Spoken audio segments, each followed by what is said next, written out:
February 1945. Manila, Philippines. The air hung thick with ash and the acrid smell of burning wood. In the skeletal remains of what had once been Santo Tomas internment camp, a young American Army nurse named Lieutenant Sarachin knelt beside a stretcher, her hands trembling as she unwrapped a filthy bandage from a woman's infected leg. The woman, skeletal, her cheekbones sharp as blades beneath skin the color of old parchment, did not scream. She had no strength left for screaming. Her eyes, sunken deep into her skull, stared upward at the canvas tent ceiling with the vacant expression of someone who had already made peace with death. But when Lieutenant Chun carefully cleaned the wound with precious sulfur powder and whispered in broken Japanese, "Daijoubu, you're safe now," something extraordinary happened. A single tear rolled down the woman's hollow cheek, catching the filtered tropical light like a diamond falling through smoke. It was not a tear of pain. It was something the medical team had not expected to see in the eyes of enemy civilians, something that would haunt their field reports and private letters for decades to come. It was a tear of relief. This moment, multiplied across dozens of field hospitals and aid stations throughout the Pacific Theater in the final months of World War II, represented a collision between two worlds so fundamentally different that neither side had been prepared for the encounter. The American medical teams arriving in liberated territories expected to find enemy combatants, perhaps hostile civilians, certainly resistance to their aid. What they found instead were women and children so far removed from the propaganda images of fanatical imperial subjects that it forced an immediate reckoning with the very nature of war itself.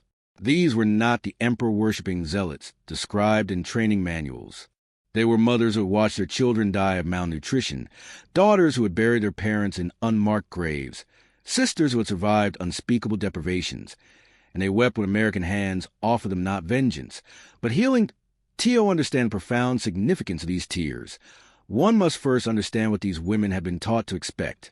Throughout the Japanese Empire's expansion across Asia and the Pacific, civilian populations had been indoctrinated with a singular, terrifying narrative about American forces. The Kempeitai, Japan's military police, had distributed pamphlets in occupied territories depicting American soldiers as demons who would rape, torture, and murder any Japanese civilian they encountered. In military-controlled areas of the Philippines, Okinawa, and the smaller Pacific Islands, Japanese authorities had conducted regular preparedness drills, teaching women and children how to commit suicide rather than fall into American hands. Mothers were issued single grenades and instructed on the proper method to kill their families and themselves. The message was unambiguous and repeated until it became psychological bedrock. Capture by Americans meant a fate worse than death. This indoctrination was not merely propaganda. It was a carefully constructed psychological fortress designed to prevent surrender and maximize resistance. Documents recovered from Japanese command posts after the war revealed detailed instructions on maintaining civilian morale through controlled information. A directive from the Japanese 14th Area Army in the Philippines, dated December 1944, explicitly ordered all military and civilian administrators to ensure that local populations understand the bestial nature of the American enemy and to prepare all non-combatants for honorable death rather than shameful capture. In Saipan, during the summer of 1944, American forces had witnessed the horrific culmination of this ideology when hundreds of Japanese civilians, men, women, children, leapt from the cliffs at Marpy Point rather than accept rescue. Mothers threw their babies onto the rocks below before jumping themselves. The Americans, standing helplessly on the beaches with raised hands and offers of safety, could only watch in horror as an entire community chose annihilation over surrender. But by early 1945, the tides of war had shifted so decisively that the carefully maintained walls of propaganda began to crack. As American forces pushed deeper into the Philippines and prepared for the invasion of Okinawa, they increasingly encountered isolated pockets of Japanese civilians, predominantly women, children, and elderly, who had been cut off from military support and were dying in large numbers from starvation, disease, and the general collapse of infrastructure. These were not prisoners in the traditional sense. They were refugees of their own empire's retreat, abandoned in the chaos of Japan's collapsing Pacific perimeter. And when American medical units found them hiding in caves, cowering in ruined villages, or lying fever in the wreckage of bombed-out hospitals, the Americans did something that defied every warning these women had received. They offered help. The medical teams themselves arrived with their own set of expectations, shaped by 3 years of brutal island warfare. Army doctors and nurses had treated Marines torn apart by Japanese defensive tactics on Tarawa and Peleliu. They had seen the aftermath of Bataan and witnessed the emaciated survivors of Japanese prison camps. Many harbored deep, justified anger toward an enemy that had demonstrated shocking cruelty toward prisoners and civilians alike. The Geneva Convention seemed like a quaint memory in a theater where both sides had committed atrocities. Yet military medical doctrine, rooted in both international law and American military tradition, was explicit. Treat all wounded, regardless of nationality. The Hippocratic Oath did not distinguish between friend and enemy. When the 37th Infantry Division's Medical Battalion encountered the first group of sick and dying Japanese civilians outside Manila in February 1945, the battalion surgeon, Major Robert Chen, made a decision that rippled through the entire command structure. "We treat them," he said simply. "That's what we do." What happened next was documented in dozens of medical reports, personal letters, and war diaries that now rest in archives across America. The initial encounters followed a pattern that repeated itself across the Pacific Theater with remarkable consistency. American medics would approach cautiously, often using interpreters, frequently Japanese-American soldiers from the 442nd Regimental Combat Team or the Military Intelligence Service, to call out assurances. The civilians, usually hiding in caves or makeshift shelters, would respond with terror. Women would clutch their children and back away. Some would produce knives or sharpened bamboo stakes, holding them against their own throats in preparation for suicide. The Americans would stop, set down their weapons visibly, and hold up medical supplies, the Red Cross on white canvas, bottles of water, packets of sulfur powder, cans of food. Then they would wait. The moment of transition, when fear began to yield to cautious hope, was never instantaneous. It required patience, gentle persistence, and most critically, the gradual realization that the expected violence was not coming. A Navy corpsman named James Hartley, attached to Marines during the Okinawa campaign, recorded in his diary an encounter that captured this transformation. His unit had found a group of 12 women and children hiding in a tomb on the southern end of the island in June 1945. They were in desperate condition, cholera, malnutrition, infected wounds from the fighting. "We spent 3 hours just sitting outside that tomb," Hartley wrote. "We pushed water and rations toward the entrance and backed away. Eventually, one woman, middle-aged, could barely walk, crawled out. She looked at us like we were ghosts. When Doc Phillips started treating her dysentery, she just broke down, not from pain. She sobbed like someone whose worst nightmare had turned out to be a dream." The medical treatment itself became a language that transcended propaganda. When American doctors cleaned infected wounds with antiseptic that stung but healed, when nurses administered precious penicillin to civilians dying of bacterial infections, when surgeons operated on shrapnel injuries using the same techniques and care they would provide to their own wounded, these actions spoke louder than any translator's words. The medicine was tangible, immediate, undeniable. A Japanese woman could doubt American intentions. She could believe she was being fattened for torture, healed only to be exploited. But when her fever broke, when her child's dysentery stopped, when gangrene receded from a wound that would have killed her, doubt became harder to sustain. Food became the recurring symbol of this unbridgeable gap between expectation and reality. American military logistics, even in forward combat areas, operated on a scale that seemed almost incomprehensible to Japanese civilians who had been slowly starving for months. C rations, K rations, canned goods, chocolate bars, powdered milk. These provisions, mundane to American soldiers, represented abundance beyond imagination to people who had been subsisting on roots, grubs, and whatever could be scavenged from the jungle. Medical teams treating civilian casualties routinely supplemented medical care with food distribution. They had to. Malnutrition was so severe and widespread that medical treatment alone could not save lives. The body needed calories before it could heal a Red Cross worker named Margaret Sullivan, stationed at a civilian relief center outside Manila, kept detailed notes on the reactions of Japanese women receiving their first American meal rations. "They don't eat at first," she wrote in March 1945. They hold the can, spam usually, and just stare at it. Turn it over in their hands. Some cry before even opening it. One woman, maybe 40 years old, told our interpreter that she hadn't eaten meat in 8 months. When she finally tasted it, she covered her face with her hands and her shoulders shook. Not from gratitude, from shame. She'd been taught we were monsters, and we were feeding her child. This shame became its own form of psychological wound.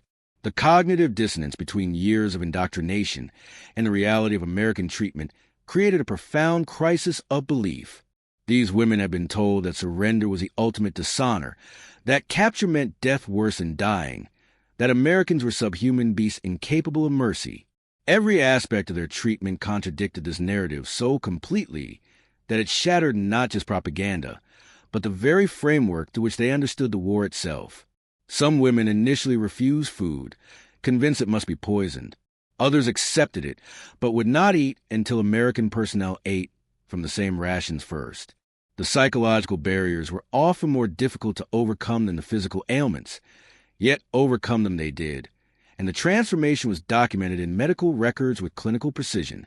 Lieutenant Margaret Chun, working with the Army Nurse Corps at a field hospital in Luzon, kept detailed case notes on Japanese civilian patients. Her records show a progression that repeated across hundreds of cases. Initial contact, extreme fear and non-cooperation, suicide attempts or suicide ideation. Day 2 or 3, cautious acceptance of food and water, minimal interaction, continued expectation of violence. Day 5 to 7, first signs of trust, eye contact, voluntary communication through interpreters, acceptance of medical procedures without restraint. Day 10 to 14, active cooperation with treatment, questions about the war, requests to help with other patients. By the 3rd or 4th week, many of the women who had arrived expecting death were assisting American medical staff in caring for other Japanese civilians, translating, comforting the newly arrived, and actively discouraging suicide attempts. The medical data told its own story. Between February and August 1945, American medical units in the Philippines and Okinawa treated an estimated 15,000 Japanese civilian casualties. The survival rate exceeded 80%. Remarkable given that most patients arrive in critical condition after weeks or months without proper nutrition or medical care. This was not merely competent medical care. It was medicine practice to the highest standard, extended without discrimination to people who, weeks earlier, had been defined as enemies. Army medical reports noted that Japanese civilian patients received the same priority for surgery, the same access to antibiotics, the same quality of nursing care as American wounded. In some cases, Japanese civilians received treatment before American casualties when medical triage protocols determined their needs were more urgent. This equality of treatment carried profound implications that extended far beyond medicine. In the hierarchical world of Imperial Japan, where status determined value and military authority was absolute, the concept that enemy civilians would receive the same care as victorious soldiers was incomprehensible. It violated everything these women understood about power and warfare. A Japanese woman named Fumiko Hayashi, who survived the Battle of Manila and was treated by American medics for shrapnel wounds, later testified about this dissonance in war crime tribunals. "I could not understand," she said through an interpreter. "In our camps, even Japanese civilians were below soldiers. Koreans and Chinese were below us. Prisoners were given nothing. But the Americans, they treated my daughter before they treated their own wounded man." I asked the nurse why. She did not understand my question. To her, it was not a question. There was no hierarchy. There was only injury. This revelation, that American democracy extended even into the triage of battlefield medicine, became the crack through which an entire worldview began to crumble. If Americans did not rape and murder captured civilians, if they fed the starving and healed the wounded, if they treated enemy women with the same dignity as their own soldiers, then what else had been a lie? The question rippled through the small communities of Japanese civilians in American custody, spreading by. Whispered conversation and direct observation. Women who had hidden grenades to kill themselves threw them away. Mothers who had prepared poison for their children destroyed it. The suicide rate among Japanese civilians in American custody dropped precipitously within weeks of initial contact, not because of explicit intervention programs, but because the very premise of suicide, that capture meant unendurable suffering, had been disproven by lived experience. The symbolic power of medicine became even more potent when contrasted with the women's recent experiences under their own military authorities. As American forces closed in on Japanese positions throughout the Philippines and Okinawa, Japanese military commanders had systematically appropriated civilian food supplies, medical resources, and shelter for military use. Civilians were ordered to evacuate into combat zones or to remain in place as human shields. Medical care for non-military personnel essentially ceased. Women and children with injuries or illnesses were left to die or told to commit suicide to avoid becoming burdens. Multiple testimonies from Japanese civilian survivors describe Japanese soldiers taking the last food from starving children, seizing medicine from civilian aid stations, and executing civilians who appeared too weak to survive. One particularly harrowing account came from a woman named Keiko Tanaka, who had been living on Okinawa when the American invasion began in April 1945. She and her family had retreated with Japanese forces into the island's southern caves as the battle intensified. The soldiers took everything, she testified after the war. Our food, our water. My mother was dying of dysentery. A soldier told my father that 6 civilians attracted American fire. He gave my father a grenade and told him it was his duty. My father refused. The soldier threatened to execute him for cowardice. That night we escaped. We found American Marines. They gave my mother water with medicine in it. Sweet water. She drank and cried. She lived. The soldier who gave my father a grenade. He told us Americans were demons, but he was the demon. The Americans were men. This inversion of expectations, the supposed monsters proving humane, while one's own protectors revealed their cruelty, created a psychological earthquake whose aftershocks would shape these women's understanding of the war for the rest of their lives. It was not simply that Americans were less brutal than advertised. It was that the entire moral framework of the war, as presented by Japanese military authorities, had been revealed as fraudulent. The Greater East Asia Co-Prosperity Sphere, the sacred mission to liberate Asia from Western imperialism, the divine destiny of the Japanese Empire, all of it rang hollow when placed against the simple, undeniable reality that American medical teams had saved their lives while their own military had abandoned them to die. The tears that American medical personnel witnessed and documented were not merely expressions of relief at survival, though relief was certainly present. They were tears of a more complex emotional response, gratitude mixed with grief, hope contaminated by shame, joy undercut by the terrible recognition of betrayal. These women wept because they were alive when they expected to be dead. They wept because the enemies had proven kinder than their protectors. They wept because every can of food, every dose of medicine, every gentle word from an American nurse was evidence of a lie so vast and so complete that accepting the truth meant acknowledging that perhaps everything they believed about the war, about themselves, about their nation, about right and wrong, had been wrong. The American medical personnel who witnessed these tears struggled to process their own complex reactions. Many had enlisted or been drafted with patriotic fervor, sustained by a clear moral understanding of the war as a fight against genuine evil. The Japanese attack on Pearl Harbor, the Bataan Death March, the countless atrocities documented across the Pacific, these created a moral clarity that justified the terrible work of war. Yet that same moral clarity made the suffering of Japanese civilian women and children unbearable to witness. How could one hate an enemy and simultaneously weep at the sight of her starving child? How could rage at Japanese militarism coexist with tenderness toward a Japanese grandmother dying of treatable illness? This contradiction forced a more nuanced understanding of the war, not as a conflict between good people and evil people, but as a struggle between ideologies, systems, and governments in which ordinary people on both sides were ultimately victims. The American medical teams did not resolve this tension, so much as learn to carry it. They saved lives because that was their duty and their moral commitment, even when the lives they saved belonged to the enemy.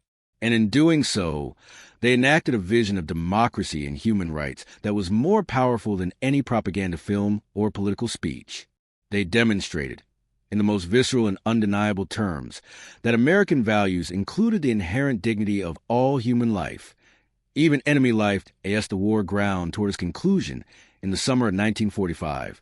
The cumulative impact of these encounters began to shape American occupation policy in ways both explicit and subtle.